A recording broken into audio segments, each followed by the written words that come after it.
bal ka waran haddii dembiilihii intaas la raadinayay intuu ku soo waco si yar kuu yiraahdo dembiiluhu waa aniga haddana aad ku kaftintidoo aad dhahdid ororandhaf dembiila bee shimbir walba wax horta inay dembiil iska sheegato miigu soo orad baa mudday dembiilnimada uu ku yiraahdo war wallaahi waa anigii madi qaban mise ima qabanaysa ka waran hadda boolisku ninka noocaasay dhayalsadeen sababtan anaan kuu sheegi doona sheekadan waxay dhacday qarnigii lasoo dhaafay waxayna ka dhacday dalka Mareykanka maadaama aan ku iri dalka Mareykanka ka dhacdayna waa inaan magacyada bedelaa magacyada Soomaaliya ka dhiganaa magacyada Soomaalida waxa ugu caansan Faarax marka waxaa jira wiil yiraahdo Faarax wuxuu la noolaa hooyadiis iyo aabihiis intaanay kala tegin koox maradaas ku dhahayna macnaheedu waxay tahay way kala tegi doonaan laakiin hadda way wada nool yihiin Faarax hooyadiis iyo aabihiis waxay dhaqan jireen xoolahana kama wado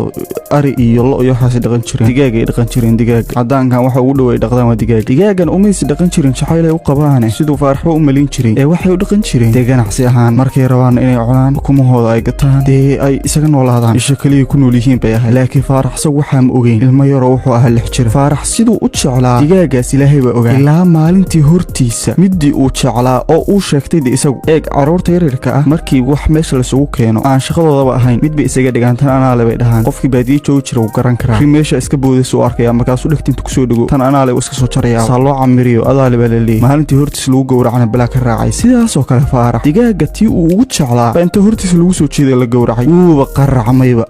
wiiri ma la gowracaa oo hadda madiinta la bari lahaa yiri maxaa loo gowraci waayay oo hadda macni rabtaan maxaan waree soo fadhiisay suurhan iskadiis uu qaracmayba qandha qabatay wallaahi baanan cunaynin buu yiri digaagan jeclaa booliskan bidii waa se u disheen alla tayso u suuroodo waree soo fadhiisay qolba isku soo xiray aabihiisa fakaray wuxuu yiri deesaan xal ma noqoto wiilkaygu jileecba ka batay maalinta wixii ka dambeysay Faarax aabihiis intuu soo qabto Faarax oo uu daarada keeno uu tusi jiray isagoo qalay digaag fiir wariya sida uu qalay fiir hortiisa uu gowracay ilaa heer uu la qabsaday Faarax gowracay waxaas iyo dhiig muddo kadib Faarax aabihiis hooyadiis way kala tageen sharciga Mareykankuna ilmaha markuu ugu horeyso xusiya hooyada hadii ay dabari karto Faarax hooyadiis qaadatay isla xilligaas Faarax wuxuu bilaabay inuu xayawaanada laayo caadi maahan buu yirniyo hawshan xayawaanka la laayo bisad buu soo qabtaa uu gowracay ay buu soo qabtaa uu dilaa ummadii Ilaahay nafta u keenay ayba iga maqan Faarax waa ka qalay sadba iga maqan Faarax baa gowracay muxuu ahaa yiri waxa cunug xagee ka soo bartay aabahay ay baray uu meel la soo fadhiis maahan baa la yiri nuuna digaaga iyo bisadu isku mid ma waa xayawaan buu yiri xayawaan dheer may baa la xayawaan in la qala loogu talagalay midnada in la dadaawado tii aan facaalahayn waa qalaysan buu yiri tiim yawmiyadu ka hayseen wadi wax la yeeli karo ma waxa waxaan ku sheegay istaji baa la yirniyo maxaa ka khaldan wuxuu sidiisa ku socdo oo uu isaga raaxaysto xayawaan walba inuu dilo baa isna hooyadiis imtixaan looga dhigay way iska soo dhaxragtay ilaa nin kale guriga keensatay oo ninkii baa cunug aan nacay ayadina waa nacay yaaba dhalay meel la soo fadhiistay anu ma dhalin kana shug bay u qorsi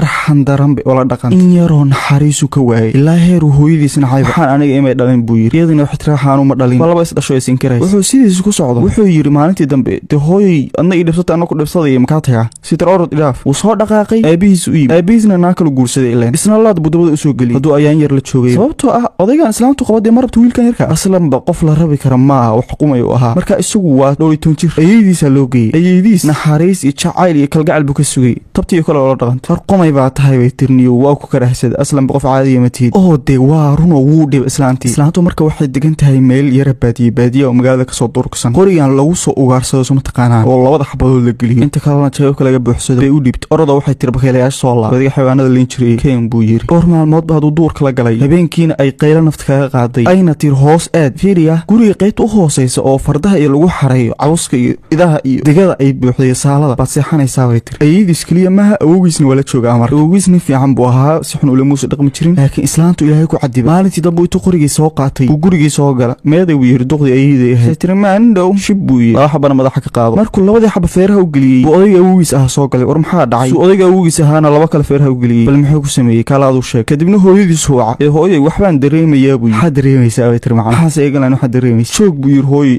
ayidii waa dilay tir ma bakeelad ku khalad na dilay maxaan sameeyaa buu yiri kulli warad booliska waa cabay tirniyo iyadu hadda kaftan bay u qabtaa booliskii buu wacay qof hadii la dilo sidii kale ma soo wici jirin haaba yiraahdeen aniga la ima dilin hadda ana wax dilay yaadish ayidii maahe wallahi yiri awgeyn waa dilay booliskii ordiyay yimaadeen mise waaba dhabkii yaraabay gardaduub u soo kaxeeyeen hadii la waraystay waxa la yiri maxad islaanta ayida u dishay war nafta Ilaahay bay keentay buu yiri saasaan u dilay gartay odayga maxaa u dishay odayga waxa u dilay suusa u naxan islaantiisa la dilay maxaa ku noolaanaya laakiin isagu kuma soo dhibi jirin inuu dhibi jirin buu yiri laakiin arinta foosh xun ba u diidan marka biraxmati iyo naxariis baan u dilay wiil wanaagsan baa tahay baa leeyahay maadaama Faarax ahaa wiil under age ah cidna dilku ma xukumi karin xabsi toona isbitaalka dhimirka la geeyay muddadii uu isbitaalka ku jiray horta muddo dheer bay ahayd daawooyin badan baa la siiyay psychology ahaan baa loo macaamilay waxa la yiri qof qofkaan IQ-giisa yacni maskaxdiisa caqligiisu waa top xisaabaada noloshiisa loo dhigan buu isku dhufsanaya gebigiisa waa qof hay kalaasaa la yiri bismillaahi waxay kugu taalaa laakiin nolol khiyaali ku nool waana sida ilmaha yarka markuu nolol khiyaali lagu soo koriyo oo bilaa arxan iyo naxariis wuxuu meeshii ku jiro markuu 22 gaaray oo dee meeshii uu 12 sano ku jiray wuxuu noqday dee laf iska baxday geed adigu 2 mitir buu kor u dhaaf yacni dadkii